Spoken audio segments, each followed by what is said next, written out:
કાચી કેરીના ફ્લેવરમાં પાણીપુરીનું પાણી બનાવવા માટે મેં અત્યારે મિક્સર જારમાં કાચી કેરીના ટુકડા લીધા છે, જેની મેં છાલ કાઢી લીધી હતી. અને ત્યાર પછી આપણે ફ્રેશ લીલી કોથમીર એડ કરીશું, ગ્રીન મરચાં એડ કરીશું. તો મરચાં જે છે મેં તીખા જ લીધા છે, તમે વધારે તીખા ખાતા હોય તો થોડા વધારે પણ એડ કરી શકો છો.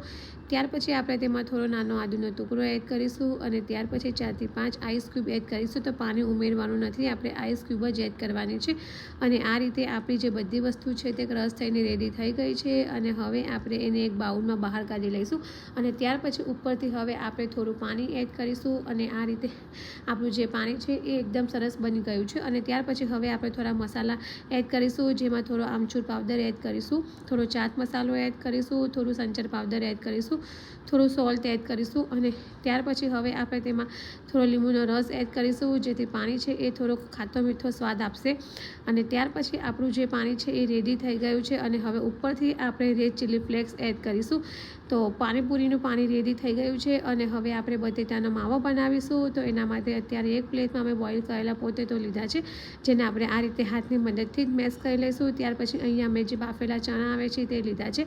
ત્યાર પછી તેમાં થોડો ચાટ મસાલો એડ કરીશું, થોડું સોલ્ટ એડ કરીશું.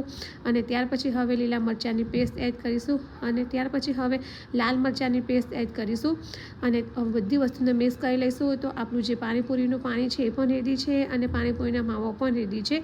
તો આ જે રેસીપી છે તે એકવાર ટ્રાય કરજો. આ જે પાણી છે તે ટેસ્ટમાં ખૂબ જ સરસ ખાતું એવું લાગશે. અને કોમેન્ટમાં જણાવજો કે તમને મારી આ રેસીપી કેવી લાગી છે.